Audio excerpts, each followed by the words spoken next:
Hello friends, today will start with the obstetric examination. कुछ pre requisites हैं जो हमें फुलफिल करना होता है ऑब्स्टेट्रिक एग्जामिनेशन स्टार्ट करने से पहले। जैसे हमें किसी भी एग्जामिनेशन से पहले पेशेंट के राइट हैंड साइड पे खड़े होना है, हमें प्रॉपर लाइट एक्सपोजर चाहिए होता है और हमेशा एक फ़ीमेल अटेंडेंट को एग्जामिन करने समय हमारे पास एक फ़ीमेल अटेंडेंट होनी चाहिए। Only after explaining the procedure to the patient और उसके प्रॉपर कंसेंट के साथ we will start her examination. अब हमें पर एब्डोमेन एग्जामिनेशन करने के लिए कहाँ से कहाँ तक एक्सपोर्ट्स करना चाहिए, तो जिफी स्टर्नम से लेकर के मिड थाई, जिफी स्टर्नम टू मिड थाई हमें प्रॉपरली पेशेंट को एक्सपोज करना चाहिए। पेशेंट का पोजीशन कैसा होना चाहिए, उनका लेग्स फ्लेक्स्ड होना चाहिए और फ्लेक्शन हमारे थाइस और नी जॉइंट दोनों पे होना चाहिए और पेशेंट का ब्लैडर एम्प्टी होना चाहिए। उसके बाद हम इंस्पेक्शन की तरफ बढ़ेंगे। इंस्पेक्शन में हमें सबसे पहले पेशेंट को कंफर्टेबल करने के बाद पेशेंट के एब्डोमेन का साइज़ देखना है कि इट इज़ इनलार्ज्ड और it is unduly enlarged. Pregnancy में as we know abdomen enlarge हो जाता है, बट अगर पेशेंट जो पीरियड ऑफ जेस्टेशन बता रही है उस हिसाब से अगर उसका एब्डोमेन ज़्यादा इनलार्ज लग रहा है तो उसके कुछ कुछ कारण हो सकते हैं। पहले हमारा मल्टीपल प्रेगनेंसी हो सकता है, दूसरा हमारा हो सकता है पेशेंट को पॉलीहाइड्रामनियोज हो या फिर बिग साइज़ बेबी हूँ जैसे डायबिटिक मदर्स में हो सकता है। उसके बाद हम एब्डोमेन का शेप देखेंगे। ग्रेविड यूट्रस का शेप स्फेरिकल होता है।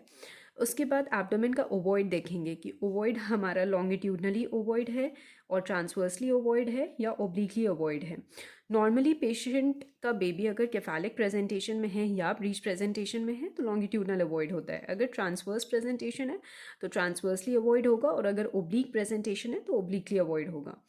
उसके बाद हम फंडस को इंस्पेक्ट करेंगे कि फंडस हमारा कन्वेक्स है या फिर फंडल नॉचिंग है। फंडल नॉचिंग जनरली हमारा डेंस अधेजन ऑफ प्लेसेंटा में होता है जो या फिर यूट्राइन इन्वर्जन के केसेस में होता है। उसके बाद हम सुप्रा प्यूबिक एरिया को इंस्पेक्ट करेंगे कि सुप्रा प्यूबिक एरिया हमारा कन्वेक्स है या फ्लैट है। नॉर्मली जब ब्लैडर फुल होता है तो वहाँ पे बल्ज देख सकता है हमारा इन फुल ब्लैडर, और अगर हमारा सुप्रा प्यूबिक फ्लैटनिंग हो रहा है, जैसे हम कंसिडर करें ये हमारा एब्डोमिनल बल्ज है और यहाँ सुप्रा प्यूबिक एरिया में ऐसे फ्लैटनिंग दिख रहा है, तो वो जनरली ऑसिपिटो पोस्टीरियर पोजीशन में होता है and the obstetrician should get alerted on seeing this position. Overlying skin को देखना है कि स्किन हमारा हेल्दी है या नहीं है। स्किन में हमारा स्ट्राया ग्रेविडेरम है, लीनिया नाइग्रा है और कोई लोकल इन्फेक्शन तो नहीं है हमारे स्किन में। अम्बलिकस को देखना है कि अम्बलिकस हमारा इवर्टेड है और इन्वर्टेड है, और दूसरा हमें presence of any previous scar mark देखना है, any previous scar surgery scar हमें नोटिस करना है। उसके बाद हम एब्डोमेन के पैल्पेशन की तरफ बढ़ेंगे। पैल्पेशन बहुत ही जेंटल होना चाहिए और पेशेंट हमारे साथ कंफर्टेबल होनी चाहिए।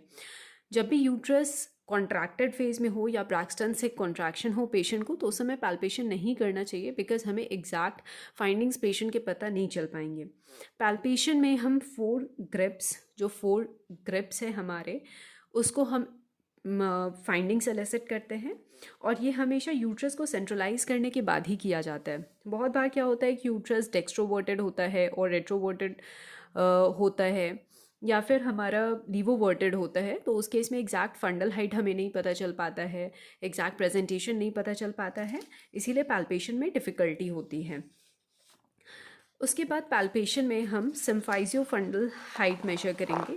सिम्फाइजियो फंडल हाइट जो होता है वो प्यूबिक सिम्फाइसिस के अपर बॉर्डर से लेकर के हाईएस्ट बल्ज जो हमारा यूट्रस का दिखेगा वहाँ तक हम in centimetres with a measuring tape हम लोग मेजर करेंगे सिम्फाइजियो फंडल हाइट। दूसरा हमें फंडल हाइट मेजर करना है। फंडल हाइट हम कैसे मेजर करते हैं? फंडल हाइट के लिए जैसे ये हमारा हाथ है तो ये हमारा अल्नर बॉर्डर है और ये हमारा रेडियल बॉर्डर है, तो हम अगर ये हमारी पेशेंट है तो हम ulnar border of left hand से पेशेंट का पैल्पेशन स्टार्ट करते हैं जिफी स्टर्नम से और नीचे बढ़ते जाते हैं, और जहाँ हमें highest point of resistance feel होता है जो कि यूट्राइन फंडस मार्क करता है, वहाँ तक हम पैल्पेट करेंगे और यूट्रस का साइज असेस करेंगे according to the period of gestation. अब जब हमारा यूट्रस इंट्रा एब्डोमिनल ऑर्गन होता है at 12 weeks of gestation, 12 weeks of gestation पे ही हमारे यूट्रस पर एब्डोमिनली पैल्पेट होगा। हम 3 बोनी लैंडमार्क्स सॉरी 3 लैंडमार्क्स हम डिफाइन करते हैं। एक होता है प्यूबिक सिम्फाइसिस, एक हमारा होता है अम्बिलिकस और एक होता है जिफीस्टर्नम जहाँ पे हमारा एंसिफॉर्म कार्टिलेज लोकेटेड होता है। 12 वीक्स ऑफ जेस्टेशन पे हमारा यूट्रस प्यूबिक सिम्फाइसिस के लेवल पे रहता है। इंट्रा एब्डोमिनल होता है 12 वीक ऑनवर्ड्स। 24 वीक्स पे हमारा यूट्रस अम्बिलिकस के लेवल पे रहता है एंड 36 वीक्स पे यूट्रस हमारा जिफीस्टर्नम के लेवल पे रहता है। इसे हम सिंपल तरीके से याद कर सकते हैं in the table of 12, 24 and 36।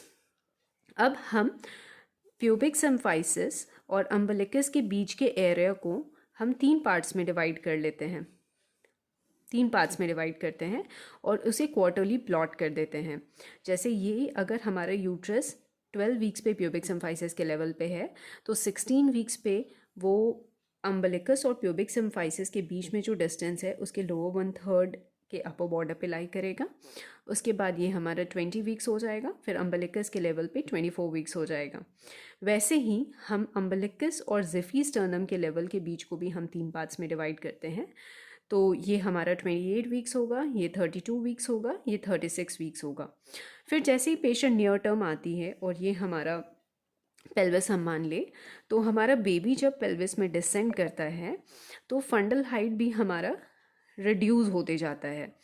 तो 38 वीक्स पे वापस से पेशेंट का यूट्राइन साइज 32 वीक्स को करस्पॉन्ड करेगा और एट टर्म वो अप्रॉक्स 28 to 30 वीक साइज हो जाता है।